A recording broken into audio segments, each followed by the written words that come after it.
Welcome to the Shaping Portsmouth podcast. Shaping Portsmouth is a collaboration of key Portsmouth businesses, transforming Portsmouth together.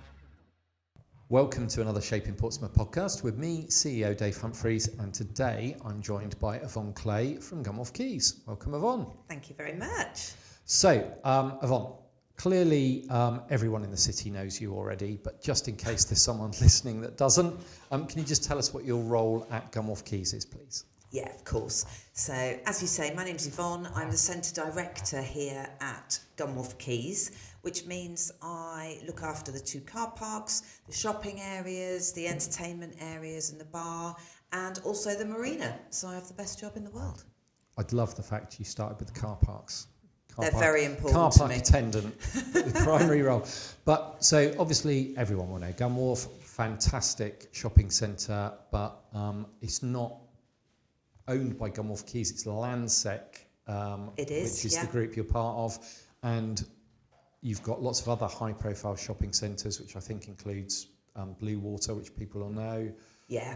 So Landsec is the UK's biggest property company. Right. So as well as a lot of high-profile retail centres, like you mentioned Blue Water, but there's also Liverpool One, St David's in Cardiff, up to Buchanan Galleries in Glasgow, and also lots of prime office space. So Media City, for example, up in Manchester, and big swathes of London along South Bank and Victoria Street in particular.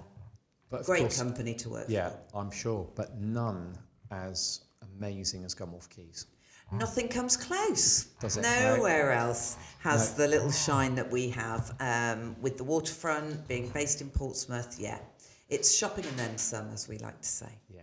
So before we talk about Gunwharf Quays and things going on there, let's find out a bit about yourself. So not originally from Portsmouth? No, I grew up in Lincolnshire in a tiny village, which was about 8 miles from a little town called Louth. It really was in the middle of nowhere. So at 18, off I ran to the big city and moved to Birmingham. Studied there. Studied, of all things, an engineering degree. My dad was a garage mechanic and Mum had a shop, and I needed to do a degree that would give me a job at the end of it. And with engineering, not only could I get a full council grant, but I could also get sponsored. So yes, I've always had a commercial head on my shoulders. Did that, ended up with a master's degree in mechanical engineering, and decided engineering was definitely not for me. So had a whopping great career change first off. And that's quite interesting because I certainly, my own daughter, I'll talk to about her chosen career path and the degree she's done. But I think it's always interesting to find people that have had a complete shift in what they've done. And I think it probably makes the point that if you're doing a degree, but you're not sure what you want to be, that's probably fine. Yeah, I'm old, Dave, so it was some time ago. The world has definitely changed. But I think it's fair to say that it's about what you make it. Don't do a job that you don't like. You know, don't go into something because you've studied it. Don't go into something because you feel you have to. And my heart was not in engineering. And I had done a couple of jobs as in various factories and so on, and it just wasn't for me. So actually, I went into retail. Then I became a buyer. Then I got into e-commerce and digital marketing, and then I became a much sort of broader sort of marketing manager and marketing director before getting involved operationally. So how did that lead you to the South Coast and Gunwharf? Did you end up at Gunwharf having already arrived on the South Coast or? Yeah, I moved down to the South Coast about 25 years ago. And about 10 years ago, somebody contacted me on LinkedIn, as they always do, and said, there's this job at Gunwharf Quays. And I said, I'm fine, thank you very much. I'm really happy in my job. But they kept pestering. And dare I say, it was Gunwharf Quays. Right. Such a fantastic place. So I did the classic, well, I'll tell you what, I'll just go along for an interview and see what I think. And hey presto. A month or so later, there I am. So all good fun. Brilliant. So In terms of Gunwharf Quays itself, we've got a big shopping centre, lots of quite high-profile brands. Yeah. But the key to it all is it's all outlet. It is. That's we've got a couple of what we would call USPs, Yep. unique selling points. One is we're by the water. Yep. And people just love the fact they can quite literally watch the boats go by in front of our marina. But the most important one is, we're an outlet shopping centre. So all of the brands, nearly, are outlet brands, which means everything has to be at least 30% off full price, which is a really compelling reason for people to visit from further away. Yep. And it just helps that it's a really beautiful location as well. Well, and that's why it becomes a destination. Yep. So people might come because they want to get discounted goods from Nike or Polo Ralph Lauren or Coach, but they're staying because they're grabbing a coffee as they're wandering around, then they're having lunch, maybe in Giggling Squid or in Wagamama's on the front. So it sort of becomes a really nice, relaxed day out, particularly this time of the year, and particularly because we're outdoors. People don't feel like they're penned in a sort of air-conditioned kind of area, and for whatever reason, people seem to love that. And it's growing and growing. It's doing really well. Yeah. And I'm sure there will be no one listening to this that hasn't visited Gunwharf Quays already. But if you haven't, what are you thinking? Get down there. But now, so if I rewind about a year now to our very first podcast that we recorded, which was a team one, we all made recommendations of places to go, things to do in the city at the end of the podcast, which is something that's stuck and we're still doing, and we'll come to yours when we get to the end. But that week I had been to the finish of the Clipper race at Gunwharf Quays and had noticed that there were also lots of other things going on at Gunwharf Quays that you might not have thought about, but you do have quite a lot of interesting events there, don't you? Lots of other things happening. Absolutely. And I think that's important because we know that people expect much more than just a shop. They do want a day out, and Gunwharf is special, and we have this space, we have this outdoor area, so hopefully people have seen over the summer lots of bits and pieces going on. Really kicked off with the Street Food Awards, and then of course we've had the Summer Seafood Award a few weeks ago, Ocean Race Europe a few weekends ago. How exciting was that? With the Volvo sort of sponsorship and the stage and the live music. And now, of course, the Clipper race is coming back, and it's the start of the Clipper race. And we are so excited that Clipper have chosen us again as their sort of home start port. It says so much about Portsmouth and so much about our lovely location. Yeah. So tell us about the Clipper race. What is the Clipper race? What does it involve? Well, the Clipper race basically involves ordinary people, so people like you and me, or any members, anybody that's listening, ultimately, gives us the chance to crew a high-speed yacht, literally all the way around the world. And these, the boats that you're on, and I would recommend people come down if they haven't booked in already. You can actually go and see what it's like in these boats. So, for example, with the crew, you share bunks, not at the same time, obviously, that wouldn't quite be right, but you've got sort of a 24-hour kind of rota of people, and these are people that have never sailed before. But Clipper train you, and they have really experienced captain on board who obviously is there to make sure everything goes well. But it's all sorts of different people from all sorts of walks of life that want to do something different, that want to maybe test themselves or want a different perspective on the world. Yep. And they get the chance to literally race around the world on these incredible boats and crew them in all sorts of, really quite crazy conditions. If you've not seen it, pop on their website. I'll be honest, it's not something that I would ever want to do myself, but my other half would absolutely kill to go on one of these things. So, lots of people do it, and the start is lovely because friends and family of those that are going off racing come down to Gunwharf, and there's just this wonderful, wonderful vibe.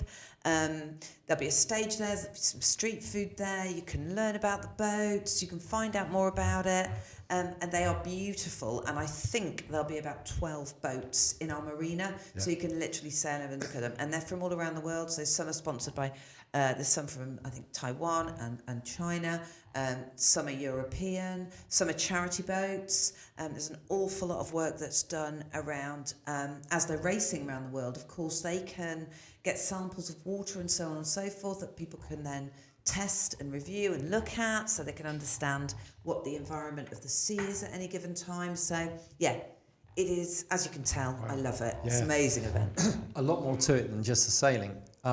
Now, I remember the finish, and I remember we watched them all come in procession. Yeah. And then they went past Gunwharf up into the sort of naval part of the dockyard. Yeah. And then one at a time, they came back in finishing order.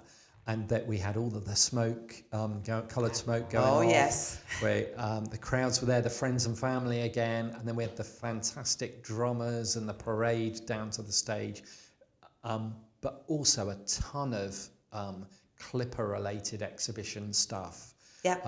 And I remember watching, just before they all arrived, them sailing in through the Solent, live on the big screen there, and realising that it was being filmed by Solent Sky Services. Oh, well, there you go. Mike, another. Mike Woods, another one of our shaping partners, out there on the boat, filming it. So really, really spectacular event. And it sounds like, from what you're saying, we can expect more of the same for the start.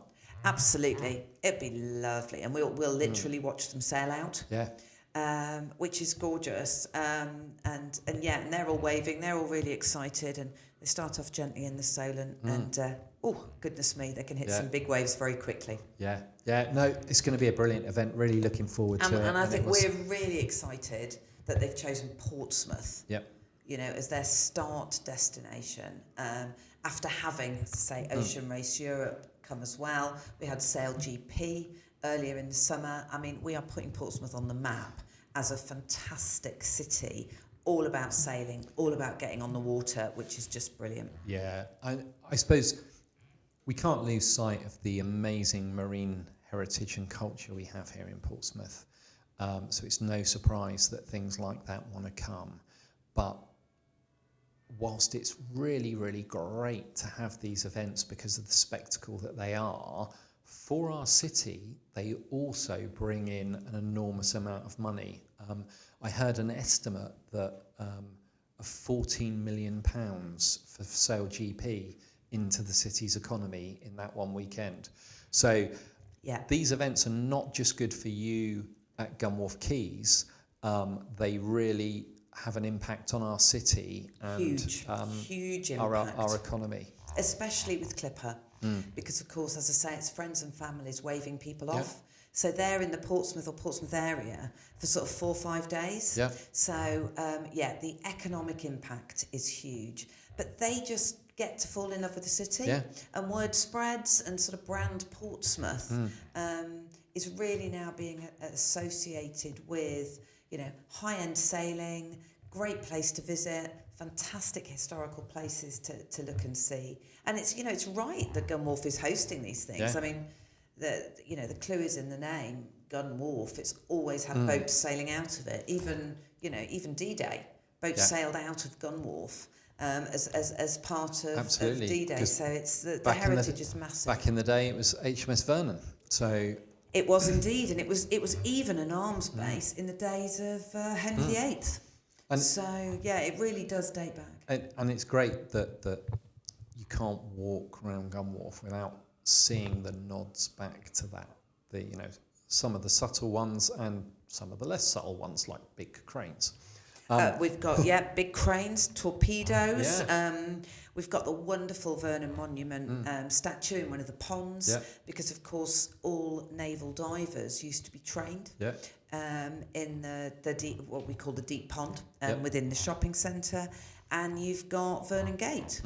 And we always say, we don't know for sure, but allegedly Nelson and his troops Yep. walked through Vernon Gate on the way to the Battle of Waterloo. So yeah, crazy amounts of history. It's fantastic. So if you walk around Gunwharf Quays, as well as those little bits of history and those interesting elements, you can't help but notice other things going on at the moment. There appears to be some work. Oh yes. Quite clearly, the walkthrough has had quite a bit done to it, and the vibe there has changed quite significantly. And then the work going on at the entrance. Yeah. So this is all part of a much bigger project, isn't it? It is, and you know, Landsec committed probably 2 or 3 years ago that they would invest heavily in Gunwharf Quays.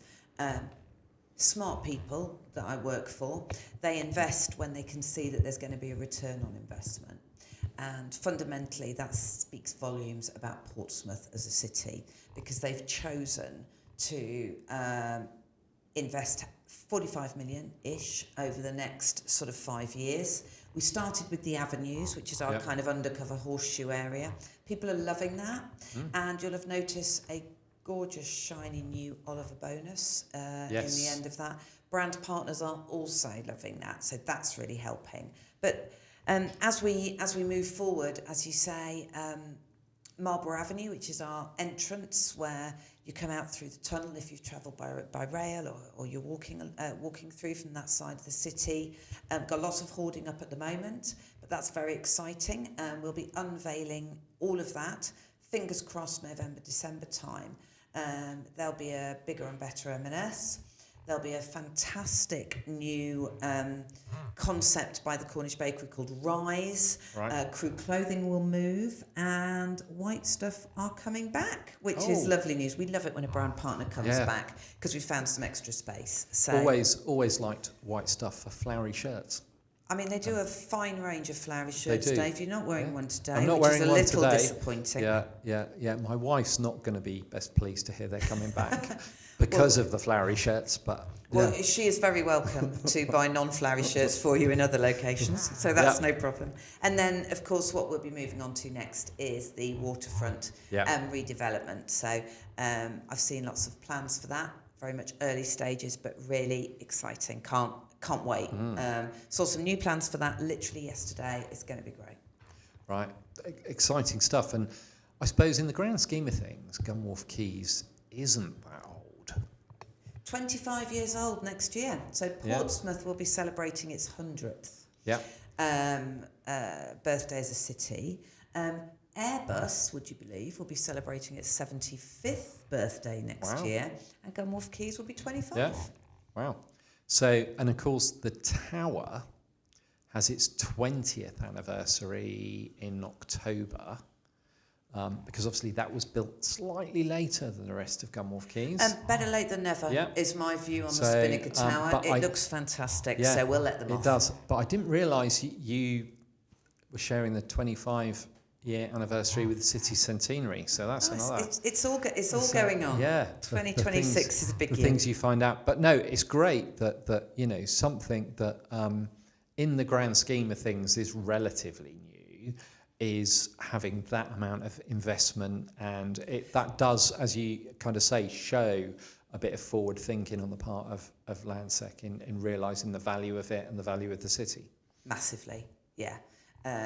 Landsec isn't going anywhere in terms of Gunwharf Quays and Portsmouth, and this is about improving the space, making it better for guests. You'll have seen in the avenues all our gorgeous furniture, lovely planting. It's about making people feel relaxed, feeling it's their place to go, and just sit, read a book. I have to say there's a lot more gentlemen sitting in the avenues now reading books outside Oliver Bonus than there used to be a few months ago. So definitely we've got that right. And of course, if you don't want to sit in the avenues and read, you can nip over the other side and do a spot of Formula One racing. Well, you can do a bit of Formula One racing, or you can grab a pint at Fossil Thief.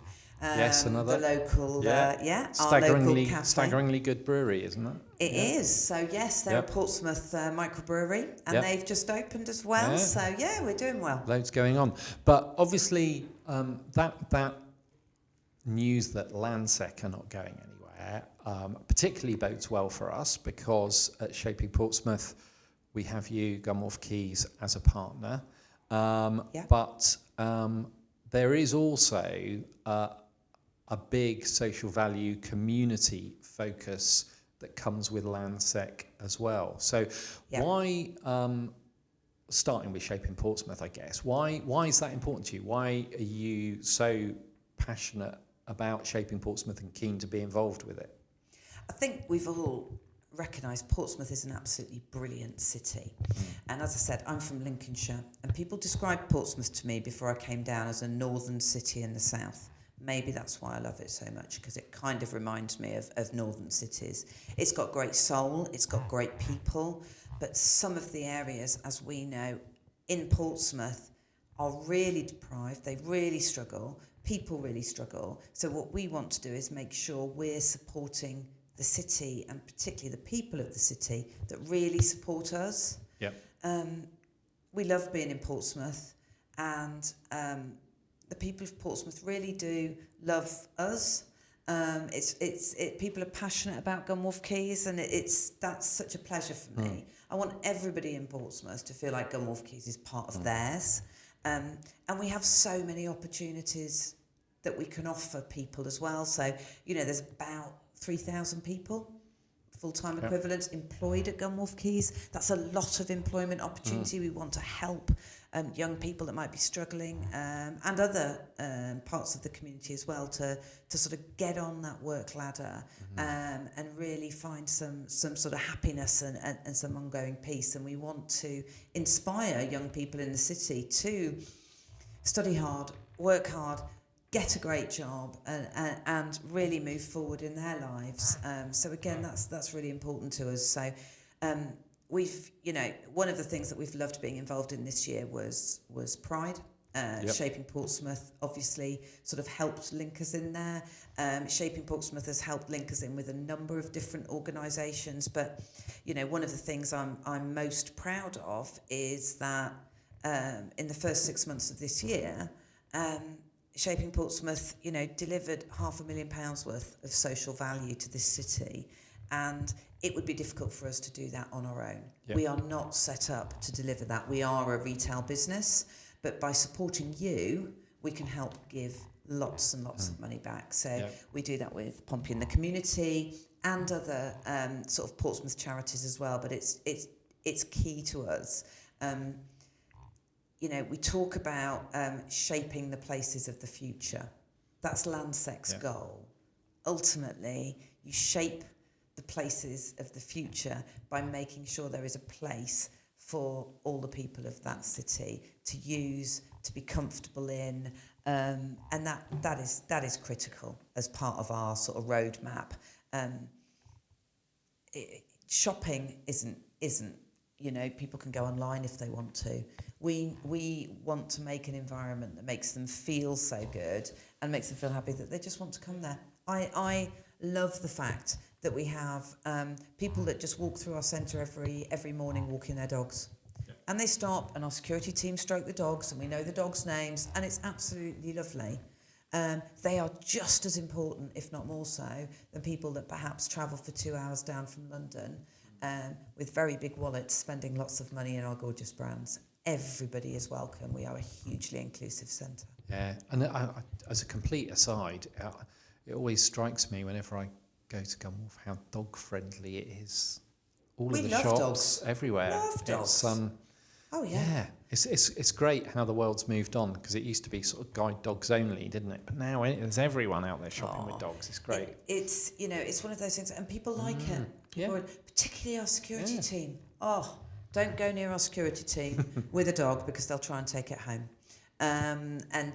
It's nice to see. And we've got a lovely new drinks dispenser, and it's got a special part on it for dogs. Right. So we're all sorted. We're set up for that. Very good. So as well as sort of being a member, and you kind of are, we're very proud of sort of managing to achieve £500,000 worth of social value over the first 6 months of the year, and hopefully replicating that over the second 6 months. But it's not part of delivering that is about involving you in some of our programs and using your skills and your support and your staff and doing it together as, a group of businesses rather than it just being about money and sponsorship. So obviously we've got Georgina from your team working on the Shape by Solent program, which is probably the one that pulls on heartstrings more than any other.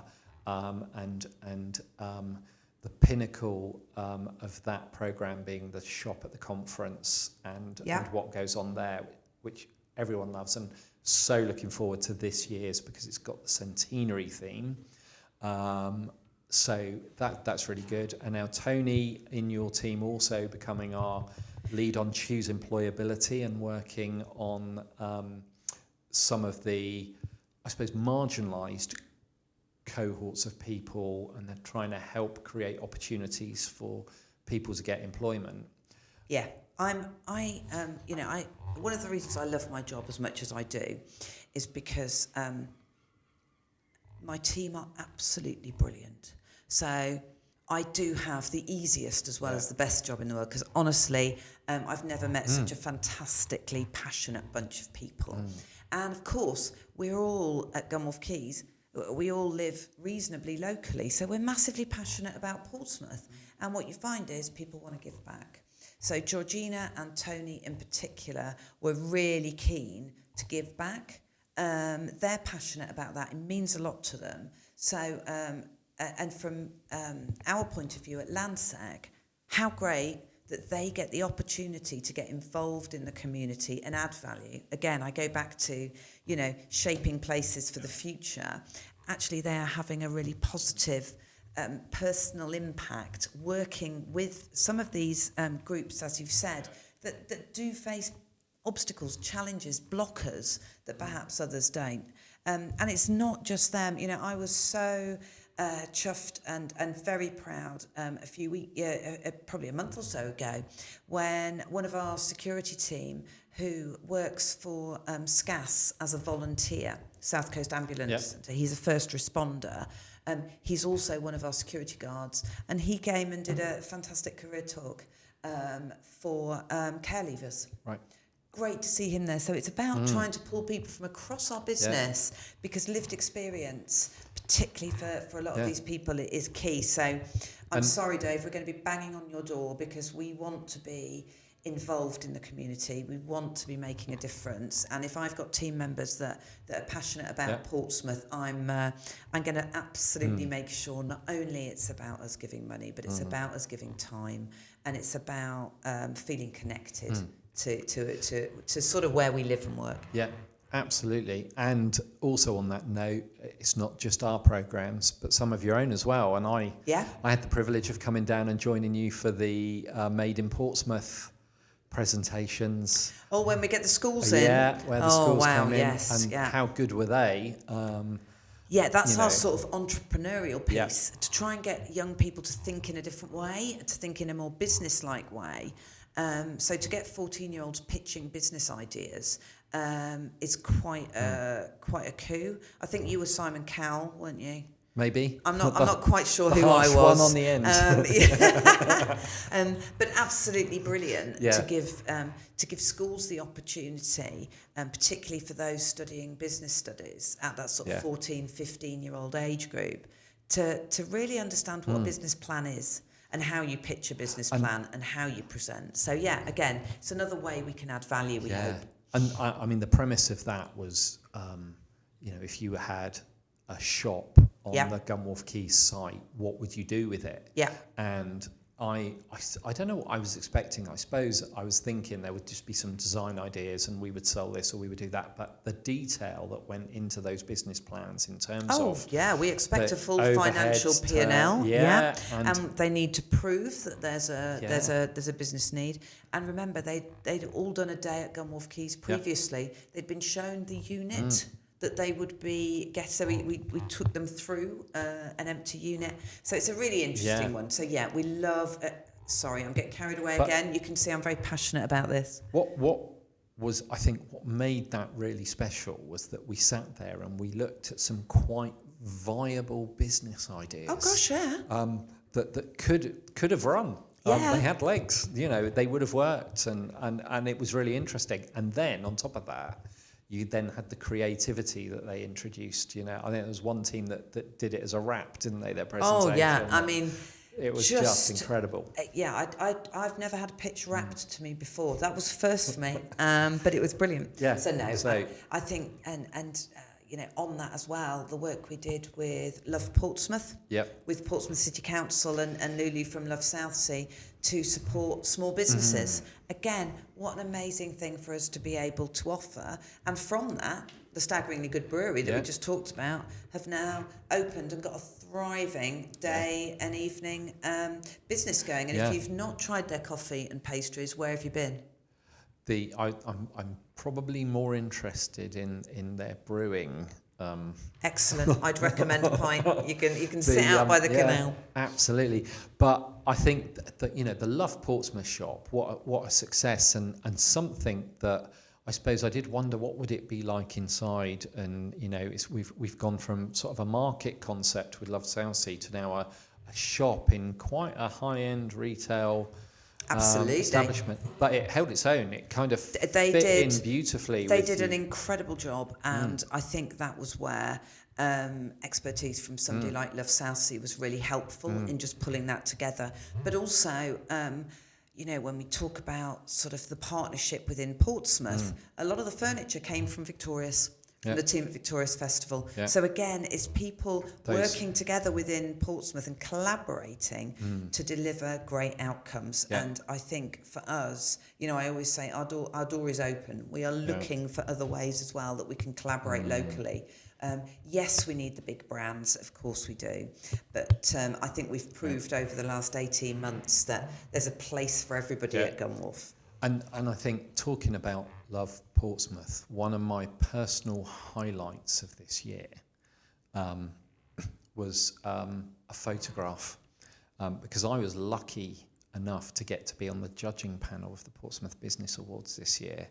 And we culminated that with Lulu getting the Outstanding Achievement Award at the end of the ceremony. Yes. And there is an amazing photograph from the Portsmouth News of you and Jane Lemaire as Lulu's coming up when she wins the award, which I think was just one of the best things of the year. Will feature in my highlights of the year without a shadow of a doubt. It's such a great picture. I think what it shows, and what's lovely is just how pleased, excited Jane and I, who come from very different sort of walks of life and very different roles within the city, we want people to do well. Yeah. Everybody in Portsmouth, the way people collaborate, we help people up the ladder. We praise people. We award people for what they do, and that is wonderful to see. And as I say, I'm getting on a bit, so I've seen many different places. I have never worked in a city that works that way, in the way that Portsmouth does. There is a genuine feeling of collaboration to deliver the best outcomes there can be. Yeah, absolutely. That's why it's such an amazing city, absolutely, without a doubt. And that's a very good place to finish, but for the fact that we always have to end with a recommendation of somewhere to go or something to do in Portsmouth. So what would be your top tip? Right, my top tip would be, don't try and do it in a day. You need at least 2 days to see everything that I think is brilliant in Portsmouth. You also need some very good trainers, excellent shops available in the Gunwharf Quays, of course. Get your new trainers on, get some nice thick socks, small rucksack, get yourself some nice, maybe some beer to take with you from Staggeringly Good. Start at the Mary Rose Museum. It is amazing, it's fantastic. Learn all about the history there. Stop for lunch in Gunwharf Quays, then move on to Old Portsmouth, have a nice wander around and get yourself on the promenade. I would recommend a little pop into the Hot Wall studios along there.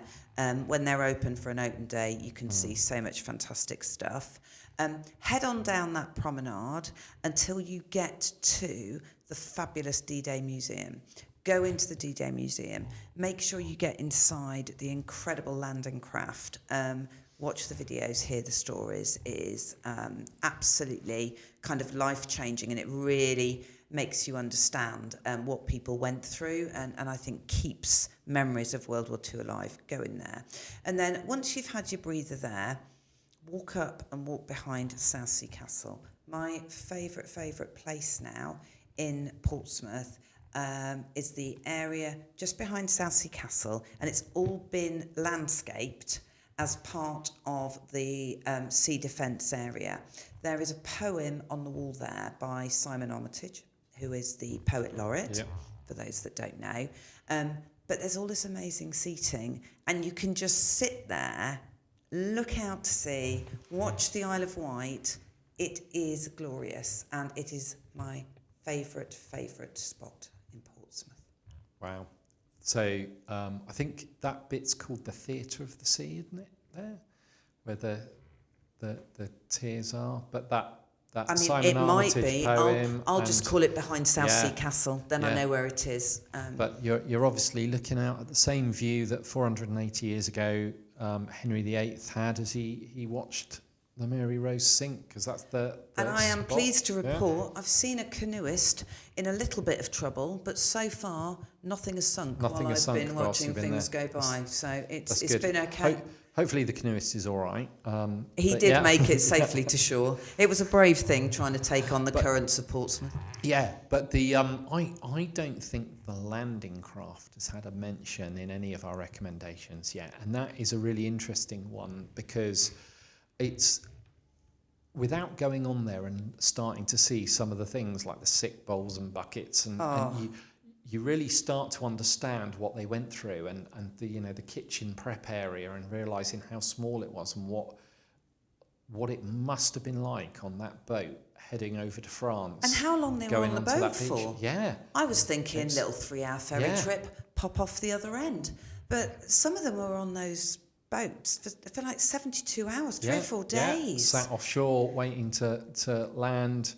That particular boat, the captain of the boat was in his early 20s. I think he was 24 years old, and he was the captain of the boat on D-Day. It's an incredible story, and it is the only remaining landing craft. And in fact, we only have it because it was used for years as a nightclub, a floating nightclub in Liverpool, then sunk to the bottom of the harbour, and the National Lottery Fund had funded its recovery and renovation.